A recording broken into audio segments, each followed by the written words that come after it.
மார்க்கெட்லயே கம்மி சேதாரத்துல இன்னும் 1% தள்ளுபடி கொடுப்போம். ஓகே, வைரநக கேரட்டுக்கு 5000 தள்ளுபடி கொடுப்போம். தள்ளுபடி திருவிழா. பிரகாசமான அபார்ட்மெண்ட்ஸ் நம்ம அம்பத்தூர்ல அம்பத்தூர் ரயில் நிலையத்திலிருந்து 5 minute டிரைவில் லக்ஸரி 2BHK மற்றும் 3BHK அபார்ட்மெண்ட்ஸ். மகனா விஸ்வாசியா, வாரிசா வலதுகரமா, வைகோ என்ன முடிவு எடுக்க போறார்? இப்படி இந்த ஒரு விஷயம்தான் தமிழக அரசியல் வட்டாரத்தில் தற்போதைய பெரிய ஹாட் டாப்பிக்காக பேசப்பட்டு வருது.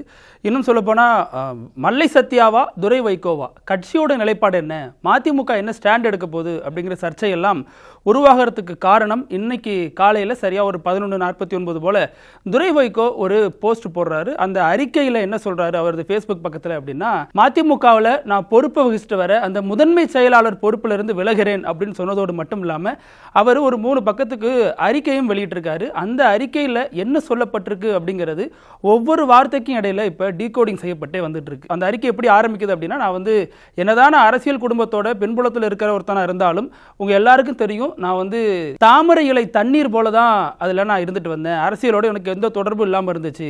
ஆனால் என் அப்பாவும் இயக்க தலைவருமான வைகோவுக்கு உடல்நிலை சரியில்லை அப்படிங்கிற சூழலில் தான் குழந்தையோட படிப்புக்காக நான் கனடாவில் குடும்பத்தோடு தங்கியிருந்த போது தான் நான் இந்த நிலைமைக்கு தள்ளப்பட்டேன். அதாவது நான் தமிழ்நாட்டுக்கு திரும்புகிறேன். அதை அடுத்து நான் அப்பாவால் பேஸ் மேக்கர் பொறுத்திருந்தாங்க, அவங்களுக்கு ஸ்டென்ட் இருந்துச்சு. அதனால நான் அப்பாவால் முன்னாடி மாதிரி சுற்றுப்பயணங்கள்லாம் செய்ய முடியாத காரணத்தால் நான் அந்த சூழ்நிலைக்கு தள்ளப்பட்டேன். அதனால நான் சுற்றுப்பயணம்லாம் போனேன். அது அப்பாவினுடைய சுமையை குறைக்கிறதுக்காக தான் நான் அரசியலுக்கு வந்தேன். அது மட்டும் இல்லாமல் திமுக 2021 சட்டமன்ற தேர்தலில் 6 தொகுதி இடம் கொடுத்தாங்க, 6 தொகுதியில் போட்டியிட வாய்ப்பு கொடுத்தாங்க. அதில் சாத்தூர் தொகுதியில் நான் தான் நிற்கணும்னு கட்சியில் பெரும்பாலான நிர்வாகிகள் அடம் பிடிச்சாங்க. ஆனாலும் கட்சியில் இத்தனை நாளாக உழைச்ச ஒரு நபர் தான் அதில் போட்டியிடணும் அப்படிங்கிற காரணத்துக்காக நான் அவருக்கு தான் அந்த சீட்டை பரிந்துரை பண்ணேன் அப்படின்னு சொன்னார். அந்த அறிக்கையில் மேலும் என்ன சொல்லியிருக்காரு, நான் திமுக கூட்டணி சார்பாக திருச்சியில் வெற்றி பெற்றேன், திருச்சியோட எம்பியாக இருக்கேன்.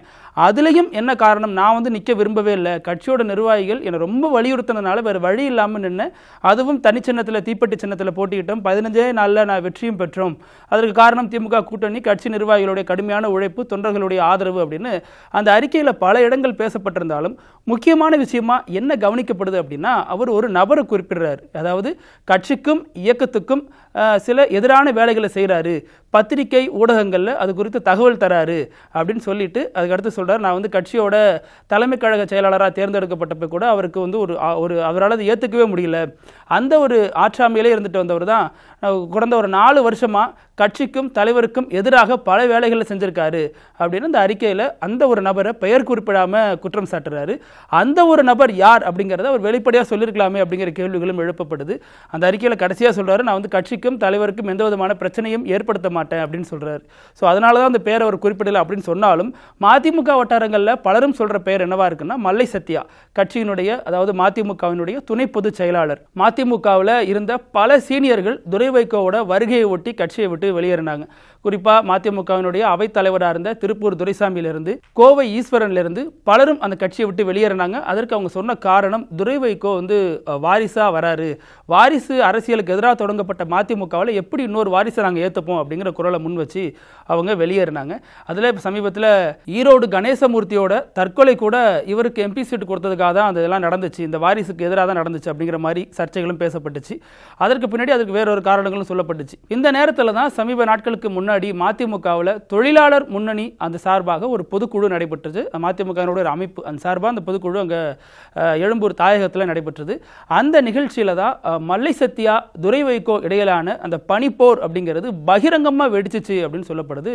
குறிப்பாக துரை வைகோவினுடைய ஆதரவாளராக அறியப்படக்கூடிய முன்னாள் மதிமுகவுடைய முன்னாள் மாணவர் அணி துணை செயலாளராக இருந்த சத்யகுமாரன் அப்படிங்கிற ஒருத்தர் போட்ட பதிவு தான் அங்கே பெரிய அளவில் பேசுபொருளாக மாறுனுச்சு. அவர் என்ன சொன்னார் அந்த பதிவில் அப்படின்னா, 30 வருஷமோ 300 வருஷமோ இங்கே மதிமுகவை பொறுத்த வரைக்கும் அடுத்து அது துரை வைகோ தான். பெரியார், அண்ணா, வைகோ, அதை அடுத்து துரை வைகோ தான். இங்கே இதை ஏற்றுக்கிறவங்க இங்கே இருங்க, இல்லைன்னா வெளியேறிடுங்க அப்படின்னு சொன்னார். அந்த 30 வருடம் அப்படிங்கிறது அவர் குறிப்பிட்டது மல்லை சத்யாவை தான் குறிப்பிட்டாரு அப்படின்னு ஒரு கருத்து பேசப்பட்டுச்சு. ஏன்னா மல்லை சத்யா தான் 30 ஆண்டுகளுக்கு மேலாக, கிட்டத்தட்ட 32 ஆண்டுகளாக மதிமுகவில் இருந்துட்டு வரக்கூடிய ஒரு நபர். அவர் பொதுவெளியில் மிகவும் பரிச்சயமான நபர், கொள்கைக்காக போராடுறவர், வைகோவினுடைய நிழலா இத்தனை வருஷம் இருந்தவர், வைகோவோட வாரிசா, வைகோவுடைய வலதுகரமாக அந்த கட்சியில் அறியப்பட்ட ஒரு நபர், வைகோவினுடைய ஒரு தளபதியாக இருந்தவர், வைகோவுடைய நம்பிக்கையை பெற்றவர்னு அவருக்கு அந்த கட்சியில் துரை வைகோ வர்றதுக்கு முன்னாடி பல முகங்கள் பல பரிமாணங்கள் இருந்துச்சு. ஆனால் துரை வைகோ வந்ததுக்கப்புறம் தனக்கான அந்த ஒரு அங்கீகாரமோ தனக்கான ஒரு முக்கியத்துவமோ கட்சியில் குறைக்கப்படுறதா அவர் கருதினார் அப்படிங்கிறதா இந்த சர்ச்சைக்குரிய விவாதங்களுக்கெல்லாம் பேசு பொருளாக இருந்துச்சு. துரை வைகோ வருகையை ஒட்டி திருப்பூர் துரைசாமியிலிருந்து பலரும் கட்சியை விட்டு வெளியேறினப்ப மதிமுகவினுடைய மல்லை சத்யா துணை பொதுச் செயலாளர் எந்த ஒரு குரலையும் பகிரங்கமாக வெளிப்படுத்தலை. அதனால அவர் ஆதரிக்கிறார் அப்படிங்கிற பொருள் தான் எடுத்துக்கொள்ளப்பட்டுச்சு. ஆனால் காலப்போக்கில் துரை வைகோ நடத்தக்கூடிய நிகழ்ச்சிகள் அவர் செய்யக்கூடிய போராட்டங்கள் இப்படி எதுக்குமே இவர் முழுமையான ஒத்துழைப்பை தரலை அப்படிங்கிறதான் கட்சிக்குள்ள இரண்டு தரப்பாக மதிமுக பிரியறதுக்கு காரணமாக இருந்துச்சு அப்படின்னு சொல்லப்படுது. அதுவும் மதிமுகவில் போய் விசாரிச்சோம்னா ரெண்டு தரப்புலாம் ஒன்றும் இல்லை, கட்சி எப்போவோ துரை வைகோ கட்டுப்பாட்டில் வந்துருச்சு, அவர் தனிநபராக வெளியே இருந்து பேசிட்டு இருக்காரு அப்படிங்கிற கருத்துக்களும் சொல்லப்பட்டு வருது. துரை வைகோ பொறுத்த வரைக்கும் இப்போ என்ன ஒரு பேச்சு அல்லது இப்போ என்ன ஒரு கேள்வி எழுந்திருக்கு அப்படின்னா, இவர் ராஜினாமா பண்றாரு. சரி, இந்த கூட்டத்தில் அதாவது இப்போ சமீபத்தில் நடந்த அந்த கூட்டத்தில் வைகோ தெளிவுபடுத்தியிருந்தார் இல்லையா ஒரு விஷயத்தை, அதாவது என்னையும் மல்லை சத்யாவையும் யாராலையும் பிரிக்க முடியாது.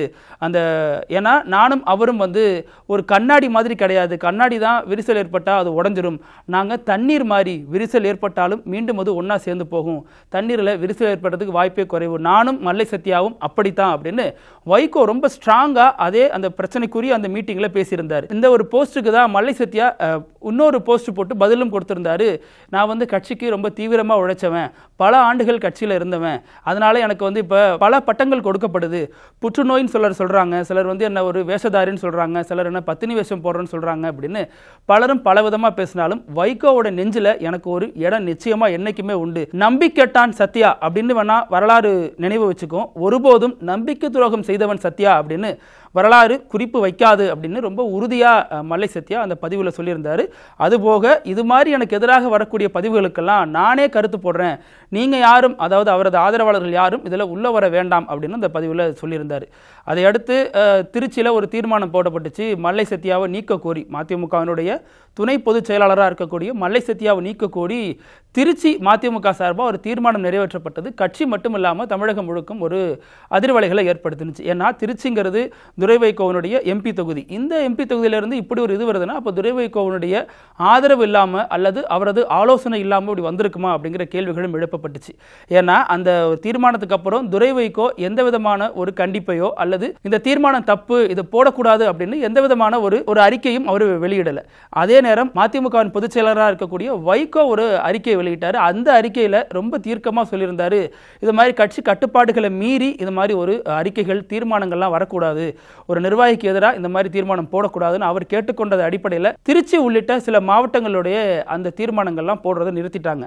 அதே சமயம் ஏப்ரல் 20 அதாவது நாளைக்கு மதிமுகவினுடைய நிர்வாக குழு கூடுறதா இருக்கு. இதில் தான் இந்த மாதிரி விவாதங்கள்லாம் பேசப்பட போகிறாங்க, இந்த சர்ச்சையெல்லாம் வரப்போகுது அப்படின்னு எதிர்பார்க்கப்பட்ட நேரத்தில் இன்னைக்கு முந்திக்கிட்டு துரை வைகோ அந்த அறிக்கையை வெளியிட்டிருக்காரு. அது மட்டும் இல்லாமல் அந்த அறிக்கையில் மறுபடியும் அழுத்தி என்ன சொல்கிறார் அப்படின்னா, நாளைக்கு நடக்கக்கூடிய அந்த நிர்வாக குழு கூட்டத்தில் மட்டும் நான் கலந்துப்பேன், அதற்கடுத்து கட்சியினுடைய தலைமை குழு கூட்டுற எந்த ஒரு முக்கியமான கூட்டத்திலையும் நான் கலந்து கொள்ள போறதில்லை, நான் கிட்டத்தட்ட கட்சியை விட்டு தூரம் நிற்க போறேன், தொண்டனா கட்சிக்கு உழைப்பேன ஒழிய எப்பவுமே கட்சிக்கு எதிரான நிலைப்பாட்டை எடுக்க மாட்டேன், அது மாதிரி இந்த பொறுப்புக்கு நான் வரமாட்டேன் அப்படின்னு ரொம்ப ஸ்ட்ராங்காக அந்த அறிக்கையில் சொல்லியிருந்தார். ஸோ இந்த விஷயங்கள்லாம் பரபரப்பாக பேசப்படுறப்ப ஒரு ஊடகம் சார்பாக ஒரு தனியார் செய்தி சேனல் சார்பாக மதிமுகவினுடைய பொதுச் செயலாளர் வைகோவுக்கு ஃபோன் கால் போட்டு டீட்டெயில் கேட்குறாங்க. என்ன சார் இப்படி ஒரு சம்பவம் நடந்திருக்கு, இது எப்படி பார்க்குறீங்க அப்படிங்கிறப்ப, இதே நான் உங்கள் சேனல் மூலமாக தான் பார்த்து தெரிஞ்சுக்கிட்டேன், இப்படி ஒரு முடிவுங்கிறது எனக்கு ரொம்ப பெரிய ஒரு அதிர்ச்சியை கொடுக்குது, துரை வைகோவோட முடிவு எனக்கு பெரிய அதிர்ச்சியை கொடுக்குது அப்படின்னு வைகோ தனது ஒரு அதிருப்தியை வெளிப்படுத்தியிருந்தார்.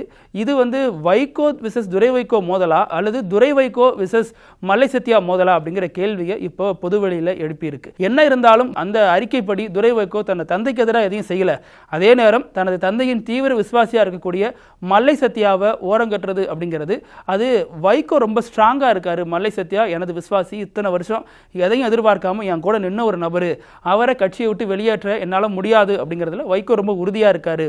அப்படிங்கிறதுனால தான் துரை வைகோ இந்த ஒரு அஸ்திரத்தை கையில் எடுத்திருக்காரு அப்படின்னு தகவல் சொல்லப்படுது. நாளைக்கு நிர்வாக குழு கூடுற சமயத்தில் நாளைக்கே இந்த அறிவிப்பை அவர் நிர்வாக குழுவில் சொல்லியிருக்கலாமே, அதையும் ஒரு நாள் முந்திக்கிட்டு சொல்றாரு. அது மட்டும் இல்லாமல் அவர் ரிசைன் பண்ணிட்டாருங்கிற பட்சத்தில் நாளைக்கு வராமல் கூட இருக்கலாமே, நாளைக்கு ஏன் வர்றங்கிறாரு. அப்போ இதில் ஒரு அரசியல் கணக்கு இருக்கு. துரை வைகோ தனது முதன்மை செயலாளர் பதவியை ராஜினாமா பண்ணது மூலமா மல்லை சத்யாவுக்கான நெருக்கடியை இன்னும் அதிகப்படுத்தியிருக்காரு. மல்லை சத்யாவை மதிமுகக்குள்ள கட்டம் கட்டுற வேலையை துரை வைகோ இறங்கியிருக்காரு அப்படிங்கிற கருத்துகளும் சொல்லப்பட்டு வருது. அதே சமயம் மதிமுகவை பொறுத்த வரைக்கும் துரை வைகோ மீண்டும் மீண்டும் சொல்ற விஷயம் என்னன்னா, எனக்கு இந்த கட்சி பொறுப்பு இந்த பதவியிலலாம் விருப்பமே இல்லை, அப்பாவுக்கு உடம்பு முடியலனால வந்தேன், அதே சமயம் தொண்டர்கள் என்னை விடாப்பிடியாக பிடிச்சிட்டு நீங்கள் தான் வரணும்னு கேட்டுக்கிட்டதுனால வேற வழி இல்லாமல் நிர்பந்தத்தின் பேரில் தான் நான் இந்த பொறுப்பில் இருக்கேன் அப்படிங்கிறதான் பல இடங்களில் அவர் மீண்டும் மீண்டும் சொல்கிற விஷயமா இருக்குது. குறிப்பாக இதில் ஒரு ஃப்ளாஷ்பேக் சம்பவத்தை பார்த்தே ஆகணும். 2021 சட்டமன்ற தேர்தல் முடிந்ததுக்கப்புறம் மதிமுகவில் ஒரு குரல் ரொம்ப பொதுவாக அந்த குரல் மேலெழும்பி வந்துச்சு. அதில் என்ன சொல்லப்பட்டுச்சு அப்படின்னா, மதிமுகவை பொறுத்த வரைக்கும் துரை வைகோவுக்கு பதவி கொடுக்கணும், தலைவருக்கு உடல்நிலை சரியில்லை, அடுத்த முகமாக துரை வைகோவை முன்னிறுத்தணும், இதன் மூலமாக கட்சிக்கு மீண்டும் உயிர் கொடுக்கணும், மிகவும் ஆக்டிவாக கட்சி செயல்படணும் அப்படின்னா துரை வைகோவுக்கு கட்சியில் ஒரு பொறுப்பு கொடுக்கணும் அப்படிங்கிற கோரிக்கை ரொம்ப வலுவாக எழுப்பப்பட்டுச்சு. அப்போ செய்தியாளர்கள் வைகோட்டை கேட்கும் பொழுது அவர் சொன்ன பதில் என்னன்னா, துரை வைகோவுக்கு கட்சியில் பொறுப்பு தரதில் எனக்கு உடன்பாடு இல்லை அப்படிங்கிற மாதிரி அவர் ஒரு கருத்து சொல்லியிருந்தார். அதையடுத்து கட்சியினுடைய உயர்நிலை குழு எல்லாம் கூடுனுச்சு. அந்த கூட்டத்தில் துரை வைகோ கட்சியில் பொறுப்பு கொடுக்கலாமா வேண்டாமா அப்படிங்கிற அடிப்படையில் வாக்கெடுப்புலாம் நடத்தப்பட்டுச்சு. அந்த வாக்கெடுப்பில் 106ல் 104 பேர் துரை வைகோ வரணும் அப்படிங்கிறத வலியுறுத்தி வாக்களிச்சிருந்தாங்க. அதையடுத்து செய்தியாளர்களை சந்திச்ச அந்த கட்சியினுடைய பொதுச் செயலாளர் வைகோ என்ன சொல்றாரு அப்படின்னா, இது இனிமே இது வாரிசுன்னு சொல்ல முடியாது, ஏன்னா கட்சியினுடைய நிர்வாகிகள் கூடி ஜனநாயக முறையில் தேர்ந்தெடுத்திருக்காங்க, இது இனிமே வாரிசுங்கிற அடிப்படையில் இது வராது அப்படின்னு ரொம்ப சந்தோஷமா சொல்லியிருந்தார். ஆனாலும் அதை அடுத்து தான் கட்சியினுடைய முக்கிய நிர்வாகிகள் பலரும் இது வாரிசு அரசியல் அப்படின்னு சொல்லிட்டு கட்சியை விட்டு வெளியேறின காட்சிகளை பார்க்க முடியும். இருந்தாலும் மதிமுகக்குள்ள ஒரு குரல் கேட்டுகிட்டே இருந்துச்சு. அது எப்படி டக்குன்னு அவருக்கு ஃபர்ஸ்ட் வந்தோடனே தலைமை கழக செயலாளர் கொடுத்தீங்க, அடுத்து முதன்மை செயலாளர் கொடுத்தீங்க, அடுத்து அவர் தான் அந்த ஒரு எம்பி சீட்டு கொடுத்த இடத்துல அவரை போய் திருச்சியில் எம்பி சீட்டா போட்டீங்களே அப்படிங்கிற குரல்லாம் எழுந்துட்டு இருந்துச்சு. இந்த குரல்லாம் பின்னணியில இருந்து இயக்கியவரா மல்லை சத்யாங்கிறவர் பார்க்கப்பட்டார் கட்சிக்குள்ள. அதை நீட்சியாக தான் இருவருக்கு இடையிலான அந்த மோதல்ங்கிறது தொடர்ந்து அதிகரிச்சுட்டே வருது. இந்த நிலையில மல்லை சத்யா விரைவில் கட்சியை விட்டு நீக்கப்படுவார் அல்லது அவரே இந்த அழுத்தத்தின் காரணமாக கட்சியை விட்டு வெளியேறுவார் அப்படிங்கிற கருத்துக்களும் சொல்லப்படுது. மீண்டும் துரை வைகோவை சந்திச்சு கட்சியினுடைய நிர்வாகிகள் தொண்டர்கள் பலரும் சந்திச்சு இது நீங்க மறுபடியும் பொறுப்புக்கு வரணும், கட்சிக்கு வரணும் அப்படிங்கிற வேண்டுகோள் விடுப்பாங்க. அதை அடுத்து துரை வைகோ பொறுப்பு ஏற்றுப்பாரு அப்படிங்கிற கருத்துக்களும் பரவலாக பேசப்பட்டு வருது.